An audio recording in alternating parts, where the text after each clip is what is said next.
Lembrando mais uma vez que o objetivo aqui não é tirar as pessoas das suas religiões, as pessoas que ainda sentem a necessidade de uma experiência religiosa, tá tudo bem, tá bom?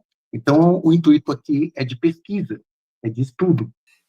Esse povo, gente, esse povo chega, então, na narrativa bíblica, tá bom? Na narrativa bíblica, esse povo hebreu, esse povo numeroso, que a gente discutiu isso na aula anterior, né?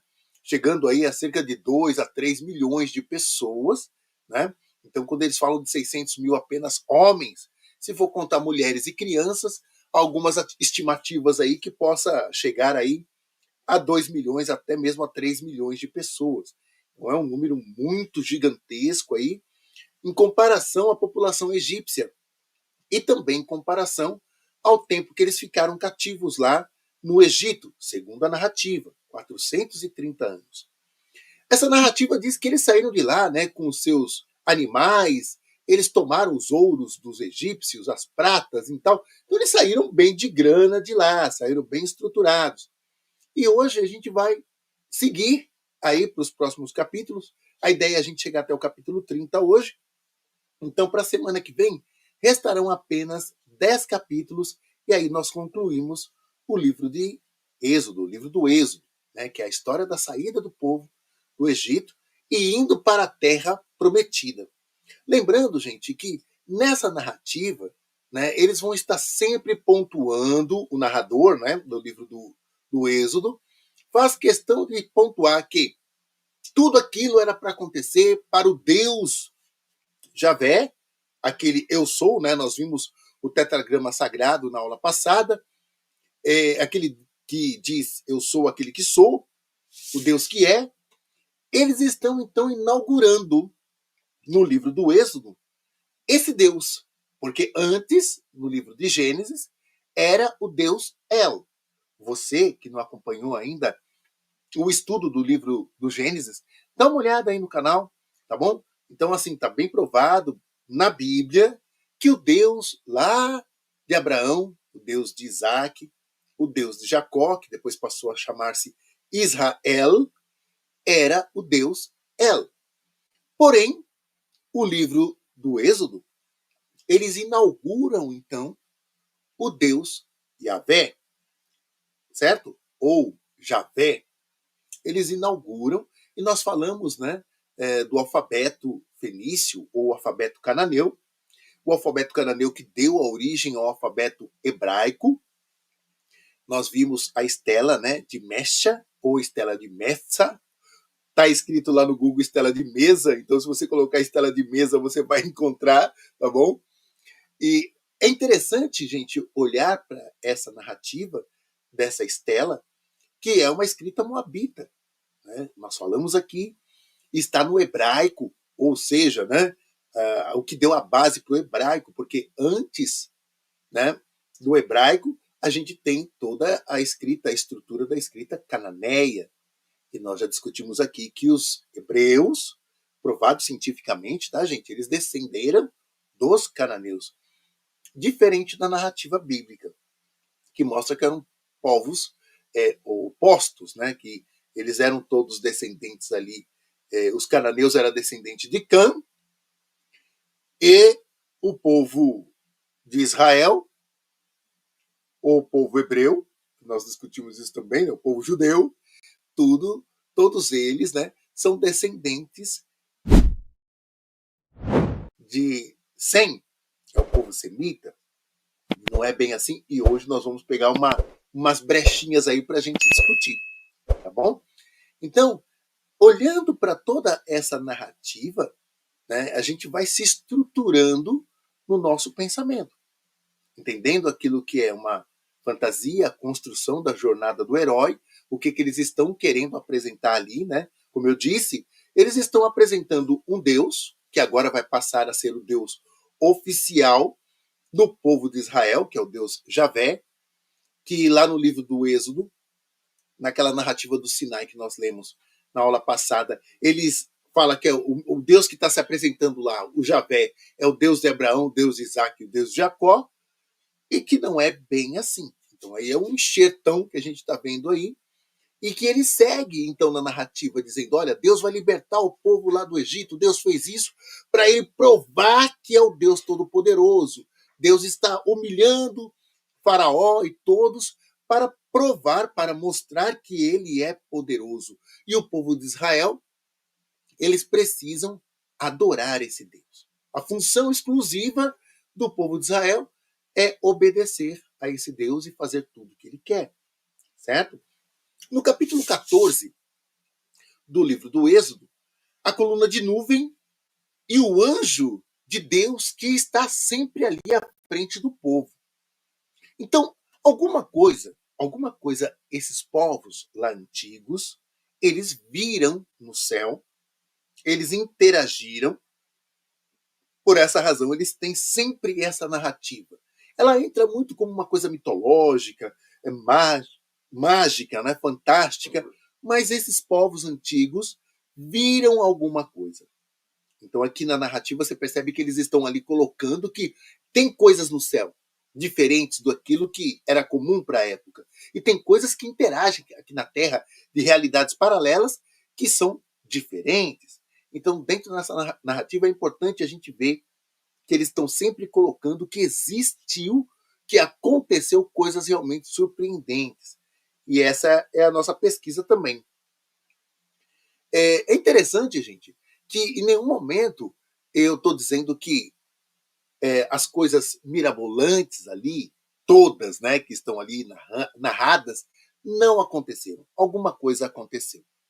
É como, gente, a gente tem hoje um relato, né, finalzinho do século XIX, que é um milagre. Aliás, gente, século XX, que são as aparições em Fátima. Essa aparição em Fátima, né, é algo assim surpreendente, que ela é bem documentada, inclusive por pessoas de fora da religião, sabe? Depois a igreja vai lá e toma posse de tudo aquilo, né? Nós já tivemos interações com os parceiros aqui e eles disseram que Fátima eram eles lá presentes. E algo que foi considerado miraculoso, né? Eu entendo como uma tecnologia, que foi exatamente daquela chuva constante que aconteceu e foi algo realmente que chamou a atenção de toda a imprensa da época, que o solo ficou seco, as roupas das pessoas ficaram secas, era como de repente se o sol baixasse. Né? Então, se vocês derem uma pesquisada aí no Google, esse milagre de Fátima, por causa de ter fontes de fora da igreja, de pessoas que não viviam essa fé católica, acaba sendo algo documentado, bem importante, bem interessante. Então, eu não duvido nem um pouco de tecnologia.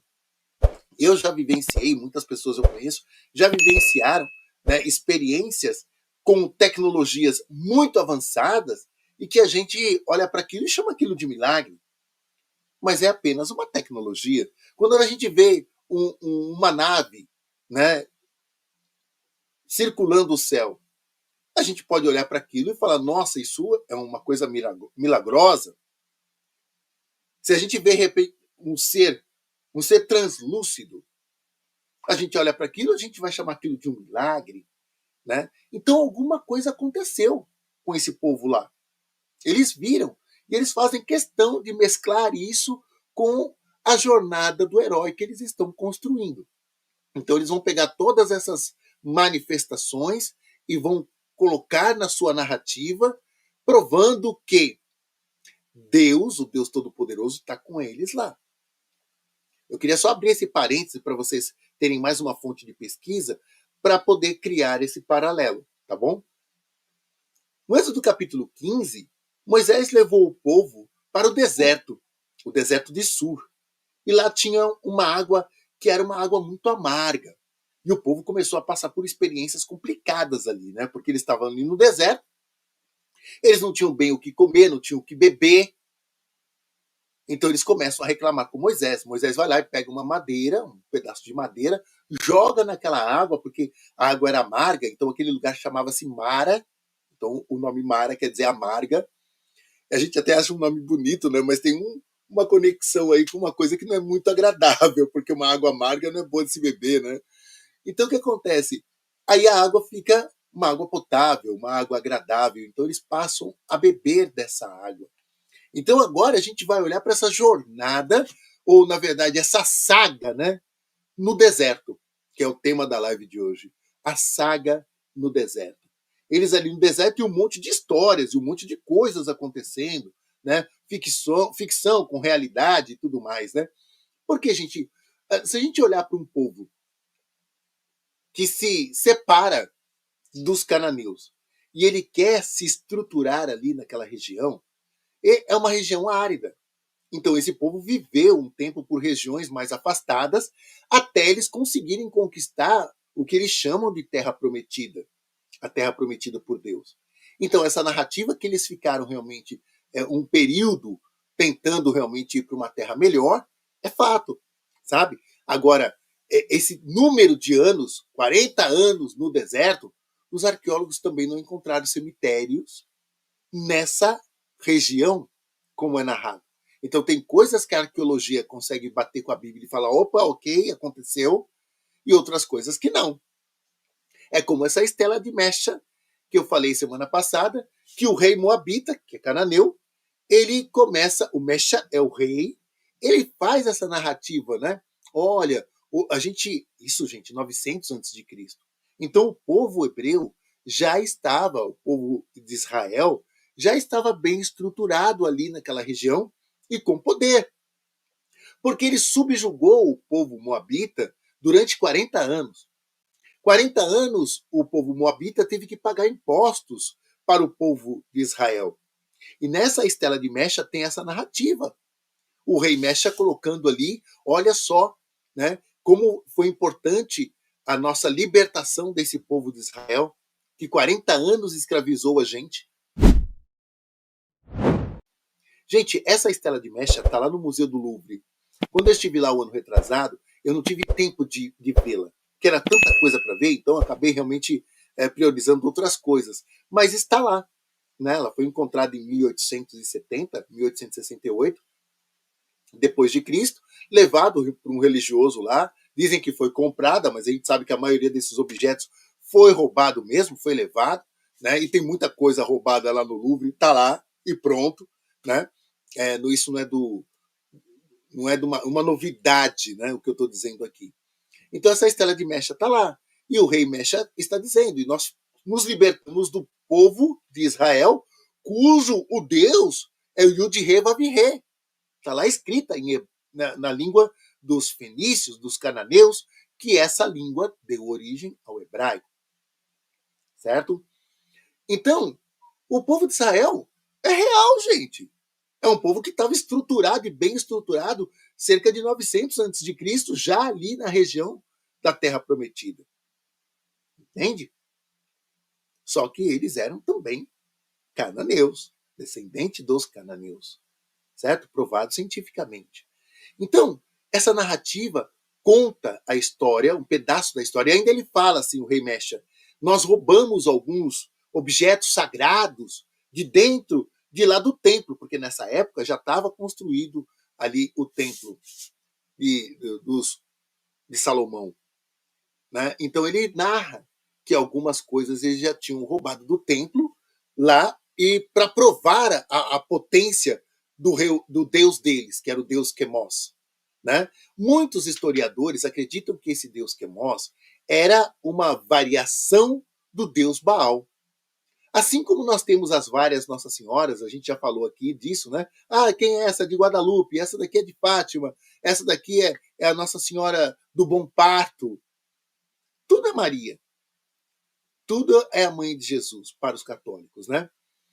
Então esse deus Quemos, alguns historiadores acreditam que ele era uma variação do deus Baal, que era um deus todo poderoso lá da fertilidade, o deus da plantação, e assim por diante. Era um deus bem venerado pelos cananeus, né? Ou chamados também de fenícios. Então essa Estela de Mecha, ela deixa bem claro que esse povo já estava bem estruturado lá. Não é o povo hebreu escrevendo isso, mas é uma prova. E é interessante que no livro de Reis, né, tem essa narrativa dos combates feitos, né, vividos contra os moabitas, né? Então, e os amonitas também adoravam esse deus Quemos. É interessante que esses dois povos são povos cananeus que batalhavam contra o povo de Israel que estava ali ocupando aquele espaço. Então vocês têm comparações no livro dos reis e o livro de Juízes também, vocês têm como comparar que essa história está batendo. Bate ali na Bíblia. Né? O livro de Jeremias também faz narrações assim, né, que mostra que esses povos estavam bem estruturados. Então é legal, né, a gente olhar para essa estela e fazer realmente esse estudo. Por isso que eu estou voltando nesse tema, certo?